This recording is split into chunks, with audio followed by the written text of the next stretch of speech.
It's the Weekly Wrap with your host, broadcasting legend Bruce Wolf, and his trusty sidekick, comedian Tim Slagle. And now, without further ado, Bruce Wolf.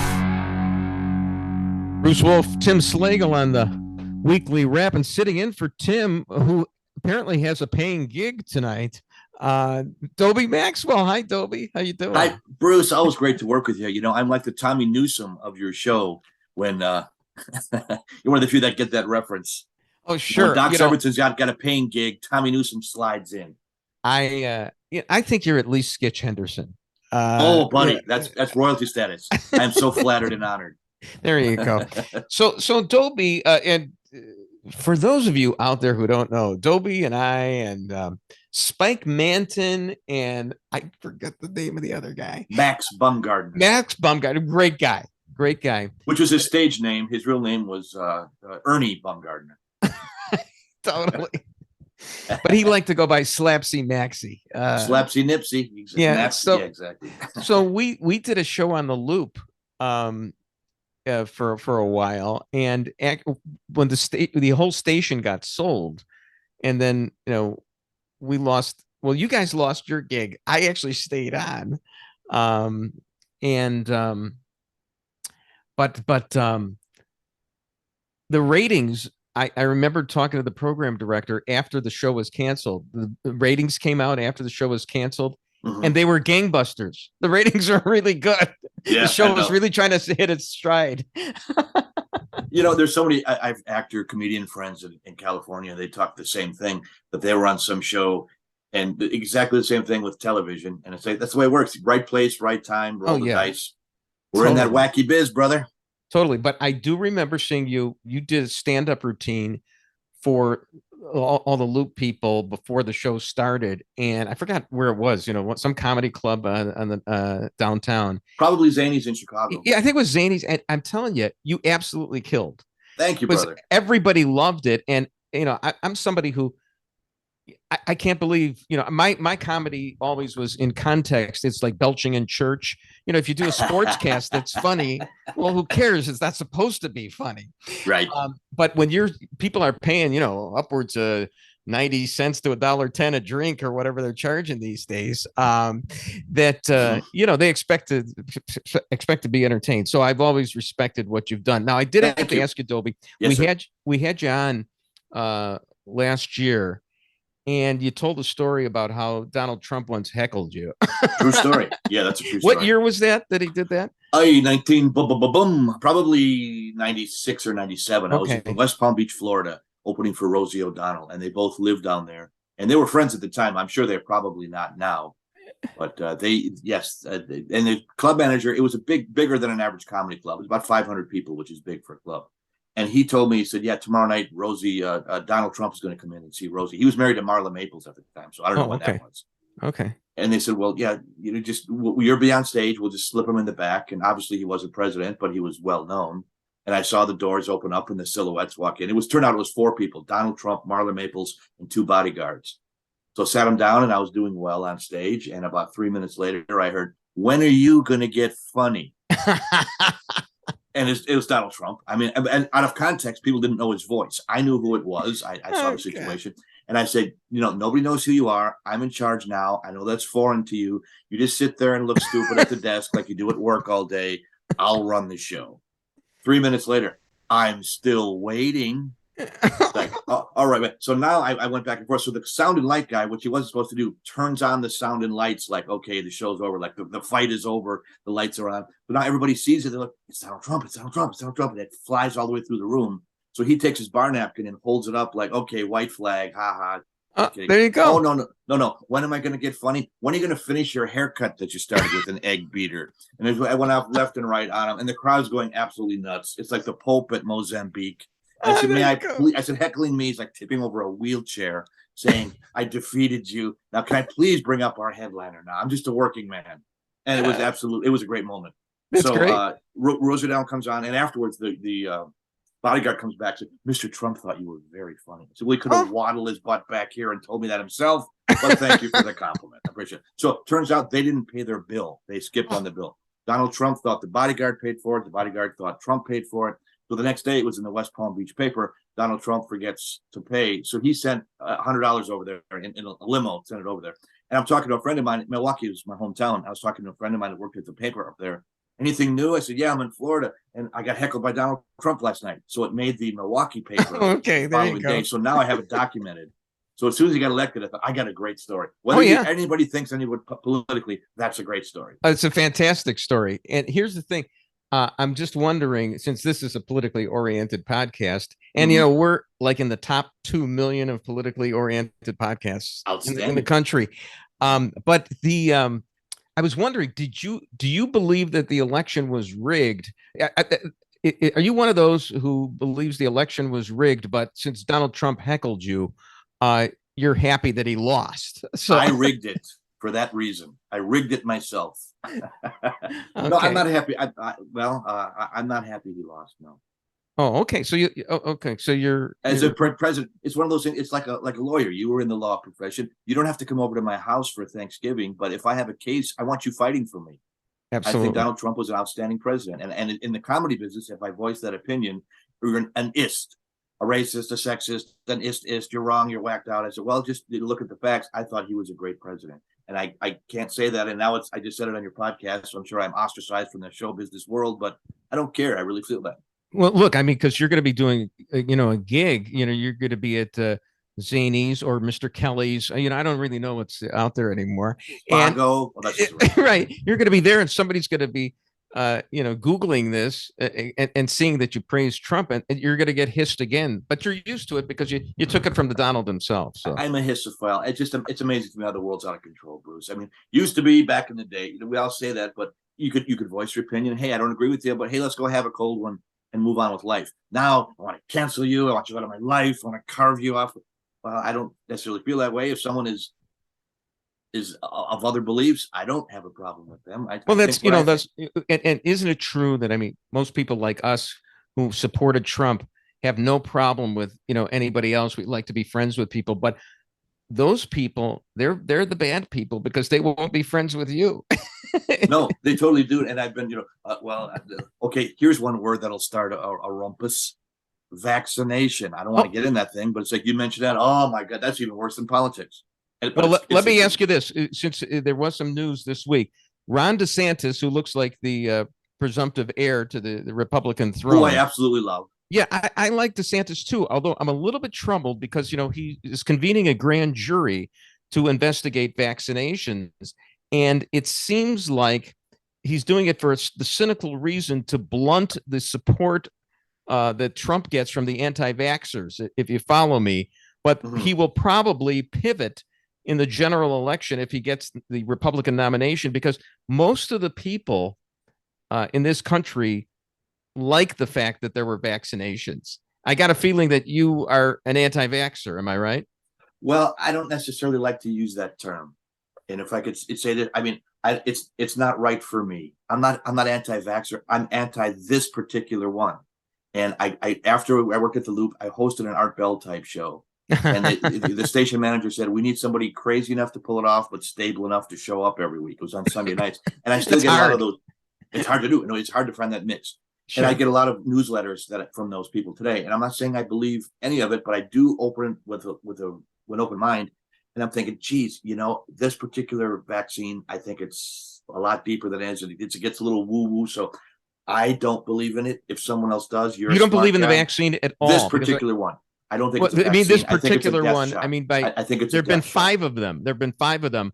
I got a problem with the 5th one, even though I took it because I'm, old.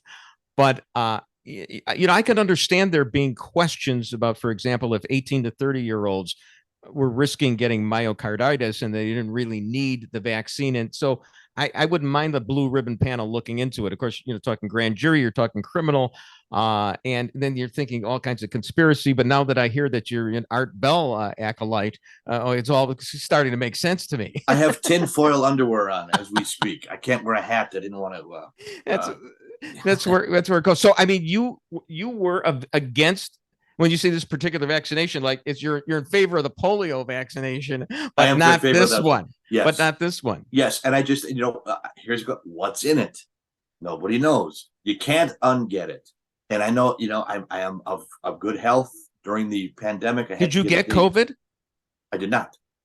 And I'm saying I'm an entertainer, so I had to do something during COVID. I got a job at a convenience store chain, and it's very busy, one of the busiest ones in the world. It's in Wisconsin, Iowa, and Minnesota, called Quick Trip, KW. There's other Quick Trips around the country. This one is one of the top places to work in America. 700 stores. It's a huge chain. No, there was no hockey glass, nothing. I was getting breathed, sneezed, and infected by vagrants and aliens every day. Did not get a cough, sneeze. I'm not saying it's for me. And I had pneumonia as a child, so I should have been susceptible to it. I have not gotten COVID yet. Dobie, I hope you were doing stand up, behind the glass for the people when they came in. I was. They said, "Oh, you're really funny. You should be in comedy." Well, there's no comedy right now. This is it. When you buy your Dr. Pepper and your breakfast tchotchke. That's so when the store was held up and you're standing there. Do you say, yeah, I can't give you any cash, man, because I can't do that. But would you like me to do 5 minutes on airplane restrooms? That airline food. Who are these people, Bruce? I don't know. Again, I don't want to argue about it. And it's very rare that I can have an intelligent conversation. You're a rare exception, and I'm glad about that. But people say, "Are you vaccinated?" I said, "I'd rather not answer that, because whatever I say." That's the answer. The answer is that you aren't vaccinated. Right. When you say, "I'd rather not answer," I'd rather not answer. That's it. There's, as we say in the law, there's a rebuttable presumption, that you have not taken the vaccination. All right. Well, we'll see if Dobie believes the Earth is flat coming up after. I think it's more of an oblong kind of. Sure. Well, I think we can come to an agreement on that. Bruce Wolf and Dobie Maxwell on the Weekly Wrap. Make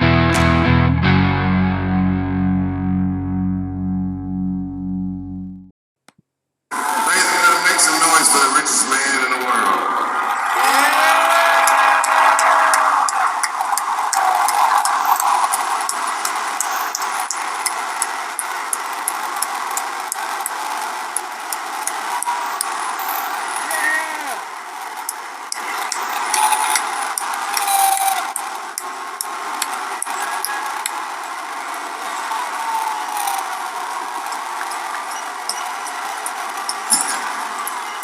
Cheers and booze, I see.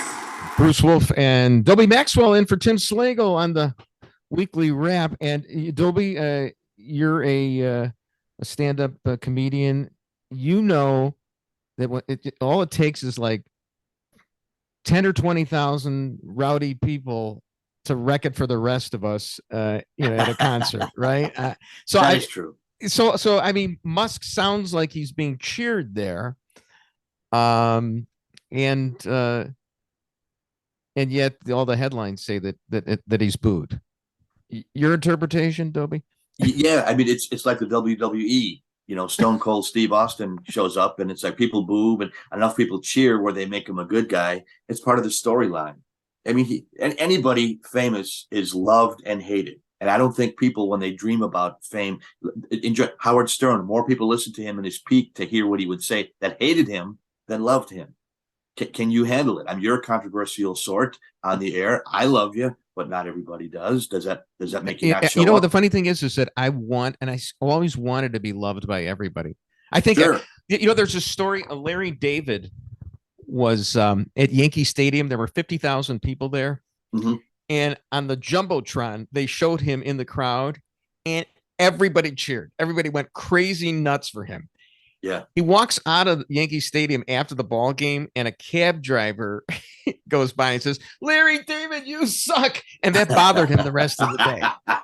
So 50,000 to one doesn't matter. So I understand that. No, I think it was at the Democratic convention in something like 2012. There was a resolution it may have been about having Jerusalem as recognized as the capital of Israel. For the Democrats couldn't handle that, and they asked for a voice vote on it, and it was like unanimous booing, but the chair passed it anyway, saying, "No, I hear all the yays, no nays there." So yeah, it's funny the way that stuff goes, but yeah, I mean, I love that Musk took over Twitter. And he's not necessarily a conservative, but viewed by the liberals now, he's the ultimate evil because he's allowing for free speech. That's what I think. I couldn't believe if you remove the president of the United States, no matter if you like him or her or whomever it is, that's supposed to be the whole idea. Free speech. They should say whatever they want to say. You don't have to agree with it. You can dislike it. You Right. can, and the same thing. Well, if Musk takes over Twitter, I'm getting off of it. They're not getting off of it. If Trump was elected, I'm moving to Canada. Okay, where's the pipeline? Nobody moved to Canada. Right. Don't be a hypocrite. You don't like Musk? That's fine. Get off Twitter. Go back to, MySpace. The night of the 2016 election, which I mean, I got such a thrill out of it because you didn't expect Trump to win. And then I was shocked. And then he went. Trump was shocked. Wait, we won Florida? Okay. Yeah. So, and I saw like a former colleague of mine from Channel 5 tweeting that applications to move to Canada had just skyrocketed because there was and of course nobody did that, but that's just the way that was the reaction because nobody could handle that. I think we all have to feel a little guilty of what we did to Brittany Griner, the WNBA star, forcing her to go to Russia to try to make a living. And then she gets imprisoned. And so we all owe her not just her freedom, but a total debt to at least attend one WNBA game in our lives. Do you agree with me on that, Dobie? The worst trade since Ernie Broglio. You know what? The Ernie Broglio trade at the time did not look. This one at the time, it never looked good. Because they got Bobby Shantz in this deal, an early Broglio trade, and Brock had not played that well the year before. He wasn't all that good. He really blossomed with the Cardinals. Came back to bite him, but you don't trade him to the Cardinals. That's the thing. That's the problem. That's your rival. Yeah. So there's Ernie nice Broglio. Work. Beautiful. Ernie Broglio. I mean, too bad he had a sore arm. So anyway, Brittany Griner.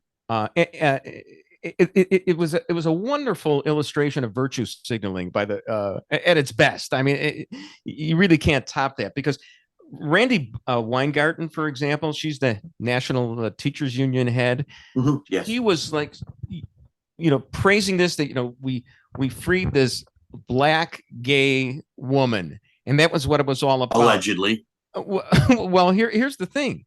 Randy Weingarten represents the teachers.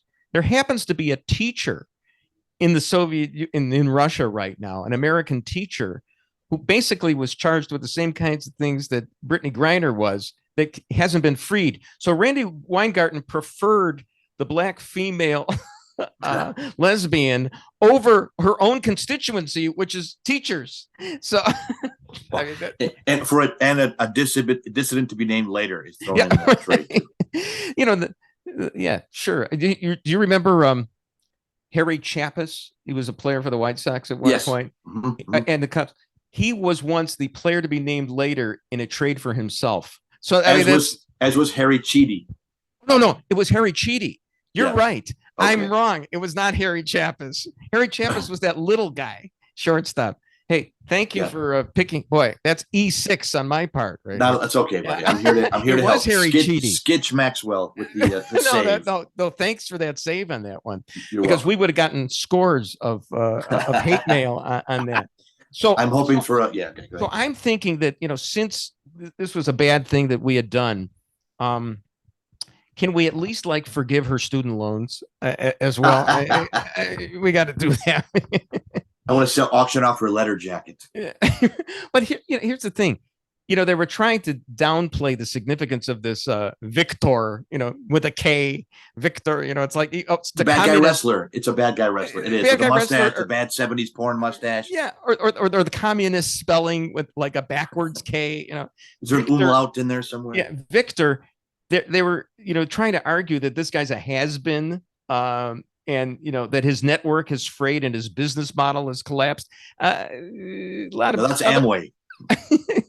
Nah, he's actually he's got a lot of wisdom in the arms trade. So he still can mutilate children with the stroke of a pen or a good phone call.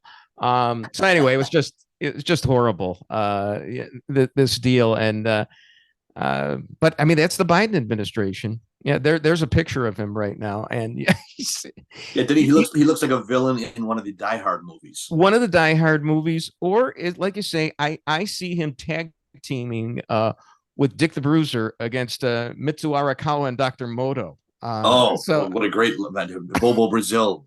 Bobo Brazil had the cocoa butt. Remember the cocoa butt from Bobo Brazil?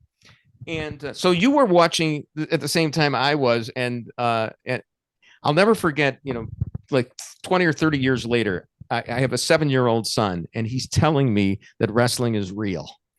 And I go, all right, I'm going to tell you something, Paul. Just remember that you told me this now. and 10 years from now, 5 years from now, I just want to remind you of that. But there's Bobo. Is that a picture of Bobo Brazil? I mean, this is amazing what our producer Chris can real name with. Houston Harris from Benton Harbor, Michigan. Really?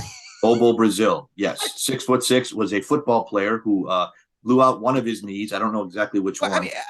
Nice fellow, and I will say this for the African American role model and stereotype, they were shunned from wrestling. He did a lot to promote integration in wrestling. I had a lot of respect for Bobo Brazil. He was a great person and a real star. I can't believe the depth of your knowledge about somebody that I didn't think anybody else in the world actually remembered. I couldn't tell you three members of Congress, but wrestling in the 70s, I know. Alex, are you going to tell me that Edward Carpentier, the Flying Frenchman, right? I was going to say was like a shoe salesman at Tom McCann or something. I was a ring announcer for a while, one of my many incarnations. Really? Yes, and it's funny because I ended up buying a ring and a truck, and I booked shows in Wisconsin from the minor league wrestling. And the funny part of that whole thing is the bad guys in the ring are the nicest guys outside the ring. You can leave your kids, your pet with them. Mr. America, that's the molester. All right, I'll ask you one final wrestling question, and that is, and I don't care about World Wrestling Federation and all that stuff that came on later with Hulk Hogan. I mean, I didn't care about that. I cared about the stuff when I was a kid, like the wrestlers you're talking about. Yes. Was Hans Schmidt, the madman, actually mad? That's what I want to know. But he was angry. Dogs get mad. People get angry. My English teacher, Mrs. Muckerhide, told me that in about 7th grade. Dogs get mad. People get angry. Oh, okay. He was angry. All right. I totally understand it. I was just thinking, if we really wanted to trade people for Brittany Griner, and I was thinking like what about Matt Lauer? Why don't we send Matt Lauer? Because he's not doing anything anymore. And, this would be a great thing for him to do for his country because he's so disgraced himself. Hey, Matt, I hope you like borscht. you got to finish off a 9-year sentence. Too bad. So, I mean, are you one of those that think that Kari Lake got robbed? Was it a rigged election? Because the guy who sits here every week would say so. So what do you think? Here's but you just heard me talk in depth about pro wrestling. So I have a tainted eye on everything. I think it's all fixed. You think the Kennedy election that was fixed? I think anyone on both sides that can fix it will. You and I might think of, we're going to be just and right. I think anybody that can lie, cheat, and steal will. So I think humanity's round to the Let me ask you this. This is the threshold question. On July 20th, 1969, did we land on the moon or was it a studio? I got to tell you, Bruce, I don't know. I've heard so many good arguments on both ways. I honestly do not know. Right. And is John F. Kennedy still in a room at Parkland Hospital? He is playing with Elvis. He is playing cribbage with Elvis, Noriega, and Ernie Broglio somewhere. Sure. In a resort in Lake Geneva. I mean, yeah, poor Ernie Broglio. I think Bartman gets less of a rap than Ernie Broglio because he did his best. He had a sore. No, it wasn't his fault. But Lou Brock was a good guy and a Hall of Famer and a great player. That's what just hurts. I remember when Lou Brock, they made him an announcer after he finished his career, and you know what? He wasn't good for anything except for analyzing people trying to steal bases. If you had. I always thought that there should be like 16 analysts for a game. You could go to a whole panel, like you have McCarver to tell Yogi Berra stories, and then you have Lou Brock talking about stealing bases, and then maybe John Smoltz to talk about pitching. Yeah, just just have them be specialists that way.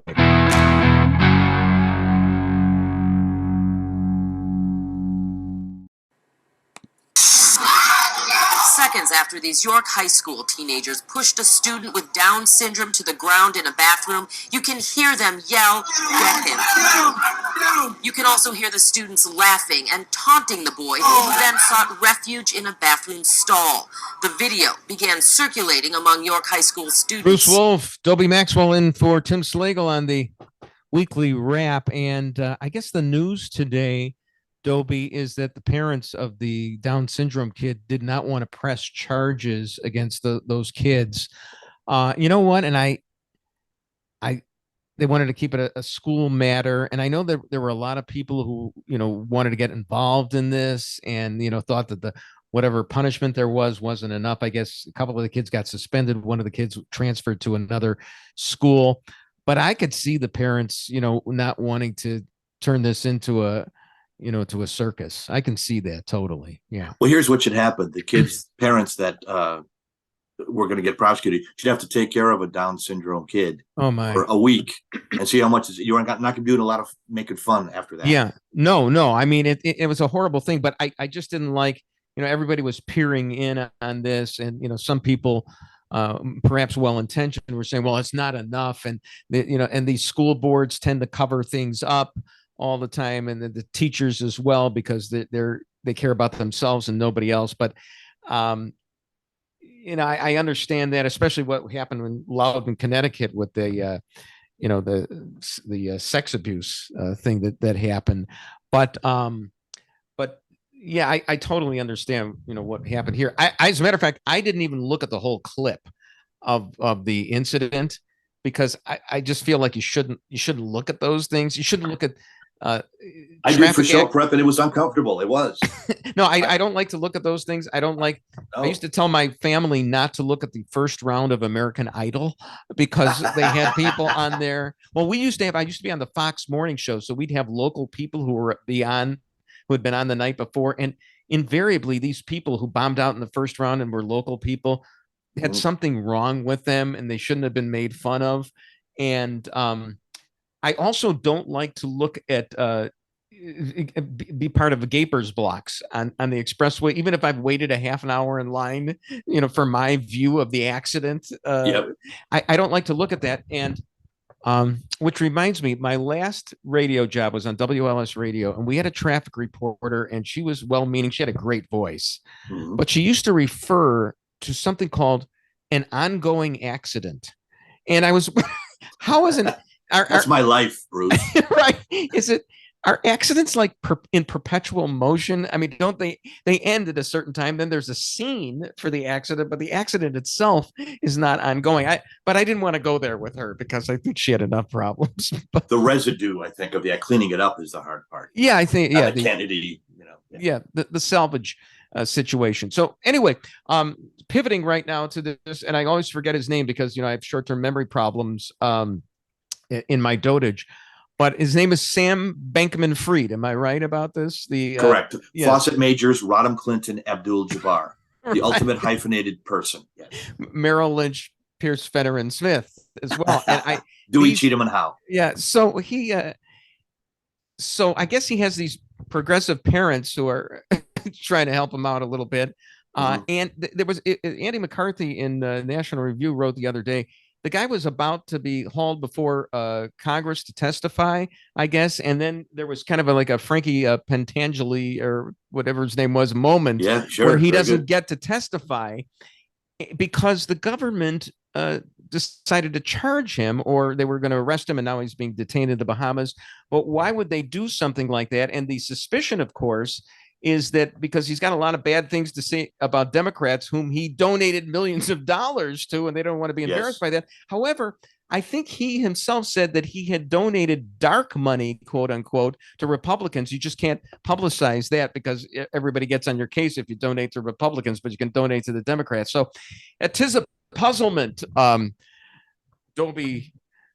Dobie Dew, Gillis, Merrill Lynch, Pierce, Chatsworth, Osborne Jr. What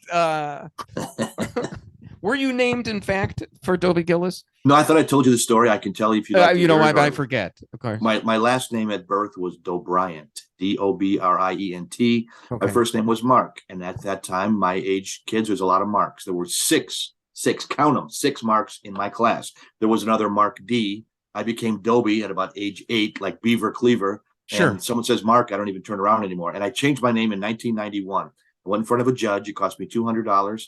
And the judge said, and I quote, "Let me get this straight. You're changing your name to Dobie?" "Yes, Your Honor." Okay. that So was that it.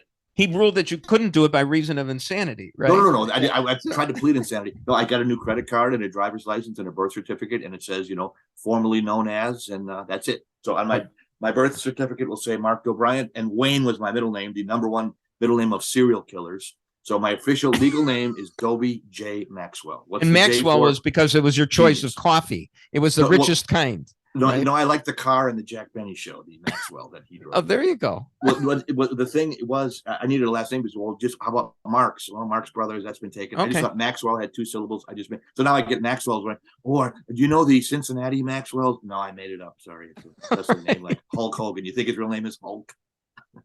Exactly. No. Hey, speaking of memories and short-term memory problems, Kevin Trudeau apparently was out of jail. I thought he was sent up the river, but he's And through the woods. he's a known fraudster, and I kid you not, I can't remember if I took Kevin Trudeau's memory course or not, but he actually had one. Now it's That's a coming funny back. joke. Yeah. Huh? I don't remember if I took his course. Couldn't have been that good if I don't remember taking it. No, actually, here's the ABC7 tweet. Chicago weight loss infomercial King Kevin Trudeau has asked for more time to answer questions from prosecutors before he's sent back to prison. So I didn't even know he was out because I thought he'd gotten a long sentence. What was I can't remember what his key to weight loss was. Fewer Stop eating, calories. fatty. Huh? I'm sorry. Stop eating, fatty. Yeah, that would probably be it. His mantra. His memory course, I do remember it. It was let's say you had to remember a list of things, a number of things, like 11 kumquats. Okay, you had to remember 11 kumquats. Well, what you do is you picture something that looks like the number 11, which field goalposts, on the football field look like the number 11, Sure. right? Mhm, And just mhm. imagine kumquats being kicked through the goalpost, and then you could remember 11 kumquats, and that's probably the best advice I've ever gotten. And Wow. other than eat less. I was thinking, Brittany Griner's legs look like the number 11. There you go. Big, So- long legs. She's tall. and you'd like to pass like 11 cucumbers through those. All right. So yeah, there's Kevin Trudeau's mega memory, how to release your superpower memory in 30 minutes. See, I don't think there was anything wrong with anything that he was preaching. He's It's a just- wonderful marketer, but I just think he's Really? a scammer. I wrote a blog about it years ago, and one of his assistants wrote to me and said, Kevin found your blog very interesting. He'd like to come out and see one of your shows. He was in the Chicago area, and I didn't know. I was working at St. Charles at Pheasant Run, and I left 2 tickets for him and a person to be named later. He did not show up, and then he was in jail shortly thereafter. Oh, well, that's the reason. You don't show up to a Mark D show or whatever his name is. Yeah. You go to jail. Hey, what do you think? Pass go. Yeah, what do you think of fusion? You think we'll see it in our lifetimes? I mean, I'm not talking about a Tex-Mex restaurant. Jeff Lorber, you like jazz fusion, or you Yeah, talking about sure. Love that cold stuff. fusion, warm fusion? Yeah. But apparently there was a breakthrough this week. What we did was we focused 192 powerful laser beams into a target about the size of a pencil eraser in a few billionths of a second, delivering more than 2 million joules. I got your 2 million joules right here, buddy. I got 2. And of ultraviolet energy and 500 trillion watts of peak power. And the key was this time we created more energy than we used to create the energy. And so there was a gain there. And they're thinking, who knows, within a few decades, this will actually work. Well, within a few years, we'll all be dead. Yeah. So it doesn't really matter. But you know what? It actually makes me feel good because I got this guilt thing that I'm getting Social Security and Medicare and all this stuff. And what have we left to a posterity? But if we've left our jewels, so to speak, to subsequent generations, maybe it won't be so bad for them if the Chinese haven't taken over. The grocery store, the Jewel, people all say Jewels. I don't see an S on that sign. I'm going to the Jewels. No, it's Jewel. That's a Chicago thing. I lived in Chicago for many years. My mother used to refer to Johnny Carson's all the time. I said, there's no S at the end of his name. So yeah, that's the way we do things. Did you see the Wall Street Journal? And I thought the Wall Street Journal was a conservative newspaper, but they now refer to a pregnant people, not pregnant women, pregnant people. Enough. Really? I mean, where does it end? It doesn't. I mean, right now, the battle is J.K. Rowling is persona non grata because she's only, four square in favor of gay rights, but she doesn't believe in the transgender stuff. Harry Potter's? Yeah, right. Harry Potter's. Sure, but your Voldemort's. All of those guys. So, it's just, but it's the Wall Street Journal doing that. I mean, once you've won the Journal over, I mean, this isn't like the Guardian or the Daily Costs. So the thrifty nickel shopper. Yeah, it's out of control. It's like, okay, when will it end? My grandpa, I wish it could have been my grandpa. You would have loved him. He just had a way of cutting the crap. And he said, the toilet seat is up or down. It's it. When you come out of the bathroom, it's fine. Right. if you have I'm not against any of it, but all right already. Enough with the pregnant people. Show me one man that's had a baby. One. Well, I'm just wondering, what are all these joules of energy going to be for if we're talking about pregnant people and God knows what, pregnant AIs several decades from now. Bruce Wolf and Mark David Chapman, Dobie Maxwell House Coffee on the Lee Harvey Oswald.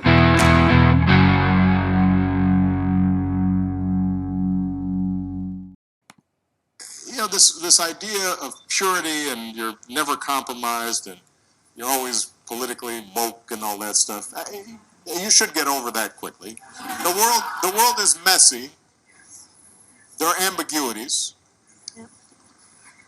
People who do really good stuff have flaws. People who you are fighting may love their kids. And, share certain things with you. And I think that one danger I see among young people, particularly on college campuses, Malia and I talk about this. Yara goes to school with my daughter. But I do get a sense sometimes now among certain young people, and this is accelerated by social media, there is this sense sometimes of the way of me making change is to be as judgmental as possible about other people. And that's enough. Like if I tweet or hashtag about how you didn't do something right or used the wrong verb. Bruce Wolf and Dobie Maxwell in for Tim Slagle on the weekly wrap. And boy, it's nice to see President Obama so conciliatory, Dobie. Isn't that nice? I mean, this is the guy who used to say, used to quote the Untouchables: "If they bring a knife, you bring a gun." Now it sounds like he wants to bring a My Pillow to a knife fight. Yeah. No, because that's a Republican. Sure. Yeah. There you go. But yeah, he's so. Maybe he's relevant in his old age. Yeah, grand statesman now. I was actually in at a grade school concert the other day. One of my grandchildren, a couple of my grandchildren, and you walk through the hallways, and like on the principal's door, there's a couple of pictures of President Obama talking about, I don't know, physical fitness or something like that, and I was upset about that. Okay, why so? First of all, I don't like physical fitness. Okay, secondly, because I can't do a push-up anymore. But they had two pictures of him. I mean, maybe one of him and one of Ron DeSantis, possibly. So, but it's nice to see that that Obama is standing above it all right now and doesn't want us to be so woke. pivoting completely. Did you see that Dick Van Dyke turned 97 this week? It's unbelievable. It just seems like his TV show is another lifetime away, and he's still walking the planet. It just absolutely baffles me. You know where he's from?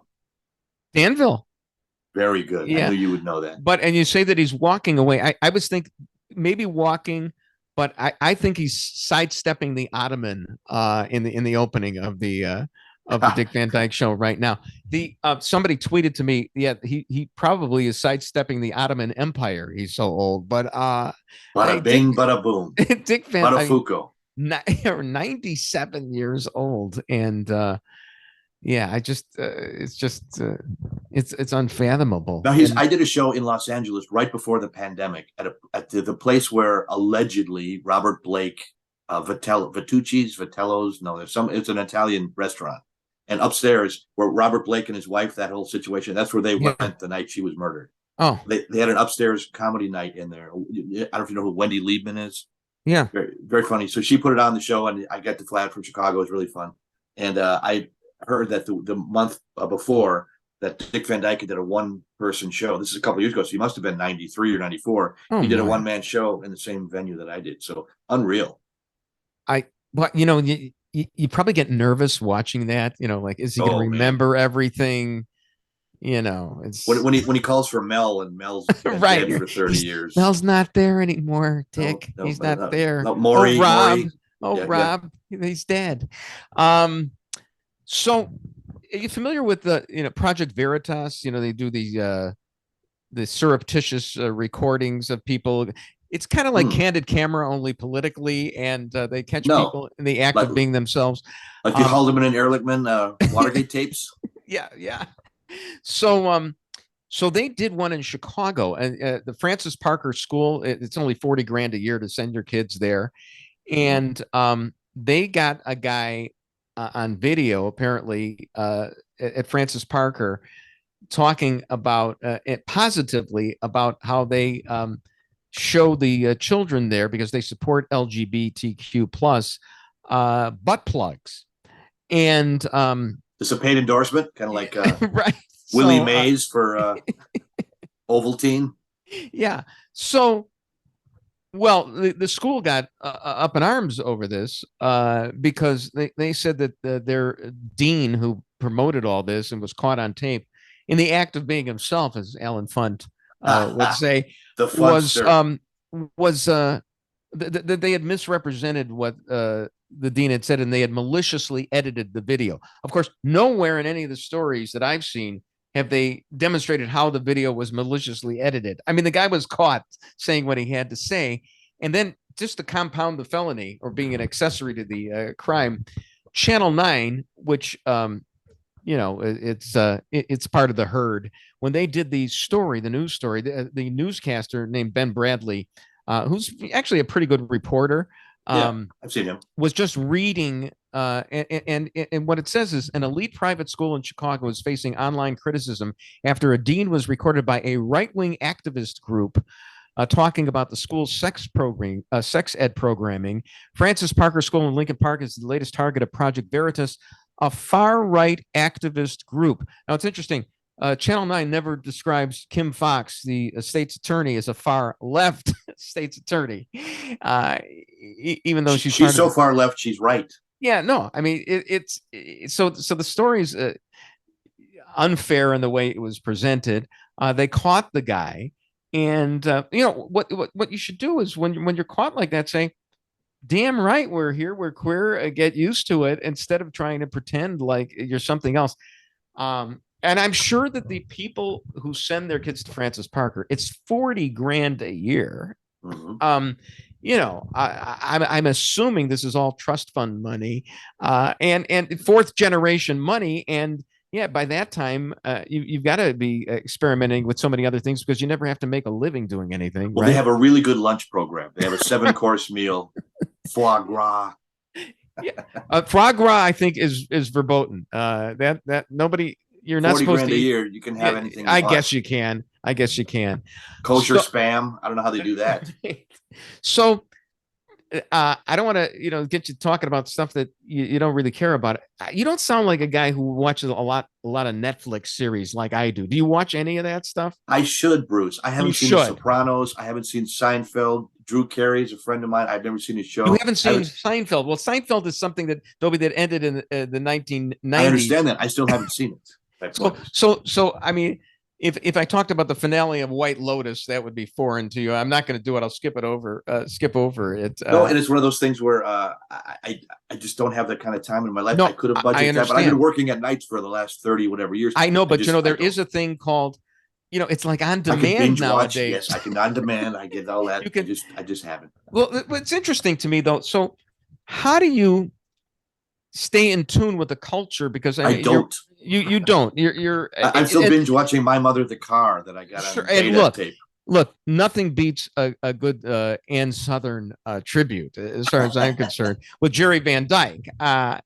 So I nothing beats that. It's just that I'm just, and of course the culture is so segmented now anyway. So even if I had mentioned White Lotus, that captures only a sliver of the audience out there.